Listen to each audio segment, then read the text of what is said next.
Father Ed Boucher grew up on Lake Michigan and always had a special love for being on the water.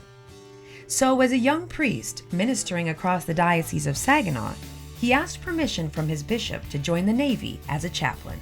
When you join the chaplain corps, you got to join for 3 years, and after that it's a different program. I said after 3 years, then we'll renegotiate the contract. So after 3 years, I asked him if I could stay on, and he said yes. Then about 7 years, I became a regular sailor. Right away, Father Ed understood the importance of providing spiritual counsel and support to men going into battle. He joined the Navy at the tail end of the Vietnam War. He worked with the Seabees and found himself celebrating Mass on Christmas Day at the South Pole. He was serving Marines and sailors thousands of miles from their home parishes, but admits not everyone always supported what he was doing. In fact, some of the priests would give me a hard time, go home, you're fostering war, I said, I'm fostering peace. Father Ed served on an aircraft carrier where more than 5,000 men and women live aboard the floating city. The isolation can be difficult, and Father Ed was there to offer support regardless of religion. You do more counseling than you would in a parish. And then you run classes, various classes the Navy sets up. The program is all set up by the Navy. What you learn to be is all things to all people. Father Ed rose to the rank of commander.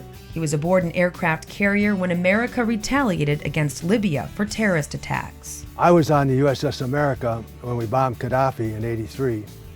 And when I went to bed that night, I prayed that we wouldn't lose any boys. And I prayed that none of the Libyans would die. Airplanes from the America struck targets in Benghazi and Tripoli during Operation El Dorado Canyon. Father Ed gave general absolution to the sailors heading into combat. And he says, gentlemen, he says, this is not a drill. This is a real thing. There's rockets in the air. So I got out the rosary, the Bible, and I just kept praying all the time that things. Actually, he did have rockets in the air, but our EA-6s, our electronic planes, picked them up and turned them around. Father Ed experienced firsthand the pain of war, but he was able to bring faith and God to those who were prepared to die to protect their country. War is hell, is the famous line. You'd get them prepared as well as you could. And they say there's no atheists in foxholes. I believe that. The Diocese of Saginaw will honor veterans who have fought to protect freedom during a special Mass with Bishop Sistone at Holy Family Catholic Church in Saginaw during the Fortnight for Freedom. It's part of an ongoing effort to help ensure the protection of religious freedom at home and abroad. Following Mass, we're going to go across the street into the park to the memorial monument to again pay our respects to the deceased servicemen and women, to unite our prayers with them and with all of those who continue to serve.